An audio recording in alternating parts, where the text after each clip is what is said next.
वाल्मिक अण्णा कराड कोर्टामध्ये थेट बोलले आणि बीडमध्ये मोठा राडा झालं म्हणायला हरकत नाही.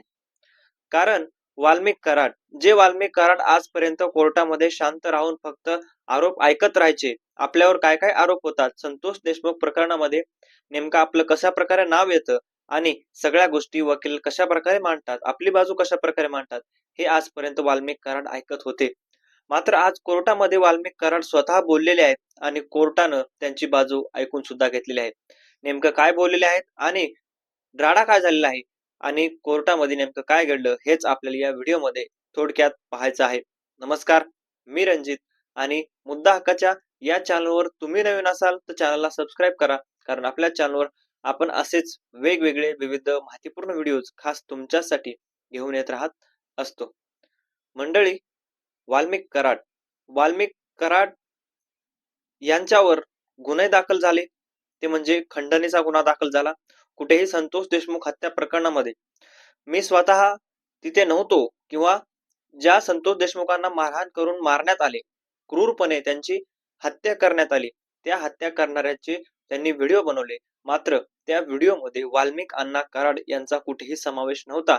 त्याच्यामुळे वाल्मिक कराड 23 दिवसानंतर हत्येच्या संतोष देशमुखांची हत्या झाली आणि 23 दिवसानंतर ते स्वतःहून अटक झाले.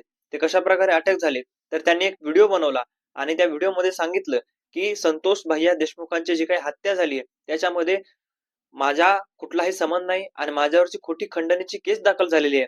केस कोर्टामध्ये, केस पोलीस स्टेशनमध्ये, त्या ठिकाणी ती केस ही खोटी आहे आणि संतोष भैया देशमुखांना न्याय मिळाला पाहिजे आणि म्हणून मी अटक होतो आणि माझ्यावर जे काही आरोप झाले ते सगळे आरोप खोटे. त्यावेळेस वाल्मिक कराड यांनी तो व्हिडिओ बनवला आणि पोस्ट केला आणि ते अटक झाली. पोलिसांनी त्यांना अटक केली. अटक झाल्यानंतर सुद्धा मोठा राडा बीडमध्ये झाला असं म्हणायला हरकत नाही. मात्र काल संतोष अण्णा देशमुख यांच्या केस मधली 23वी सुनावणी पार पडली आणि त्या 23व्या सुनावणीमध्ये संतोष अण्णा देशमुख यांच्या केसमध्ये जे काही आरोपी आहेत, जयराम चाटे, विष्णू चाटे, कृष्णा आंधळे, सुदर्शन घुले, प्रतीक घुले, या सगळ्या आरोपीवर आरोप निश्चित केले गेले.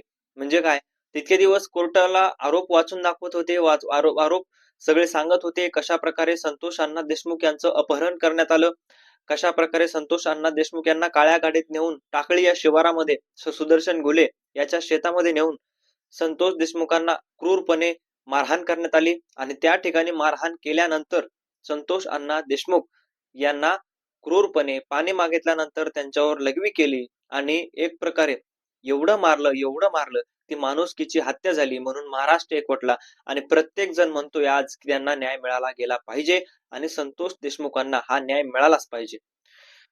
मग या सगळ्या गोष्टी ज्यावेळेस कोर्टापुढे मांडत होते त्यावेळेस कोर्टासमोर जे आरोपींचे वकील होते ते सांगत होते की हे सगळं खोटं आहे आणि याच्यामध्ये कुठेही वाल्मिक अण्णा कराड यांचा समावेश नाही किंवा हे जे दाखवलं गेले त्याच्यामध्ये सुद्धा सगळी खोटेपणा आहे. त्याच्यामुळे वेळ काढूपणा हा आरोपींच्या वकिलांकडून होत होता. मात्र कोर्टानं बऱ्याच वेळेस वेळ काढूपणा त्यांचा ऐकला सुद्धा आणि वेळ सुद्धा दिला. मात्र काल कोर्टानं या सगळ्या गोष्टीवर थांबवलं गेलं आणि एक प्रकारे सगळे आरोप जे होते ते ऐकून घेतले. ऐकून घेतल्यानंतर कोर्टानं सांगितलं की कोणाला काही जर बाजू मांडायची असेल तर तुम्ही आता बोलू शकता आणि तुमची बाजू क्लिअर करू शकता.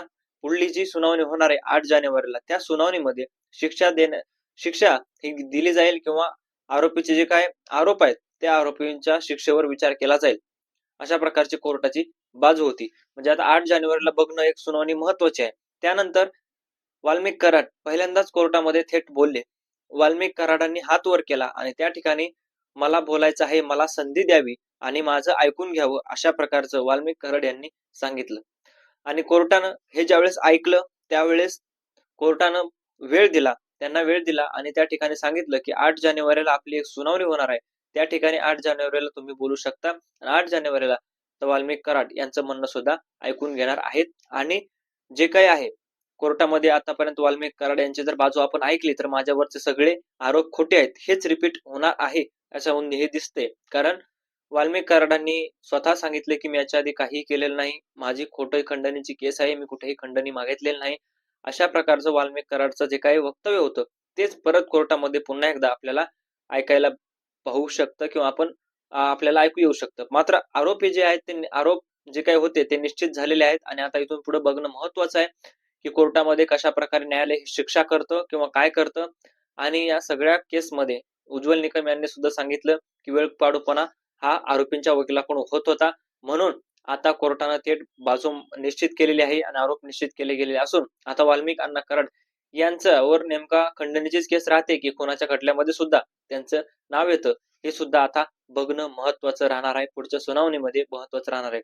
मित्रांनो, तुम्हाला काय वाटते या सगळ्या गोष्टीवर? तुमचं मत कमेंटमध्ये नक्की कळवा. भेटूयात नवीन व्हिडिओमध्ये. तोपर्यंत धन्यवाद.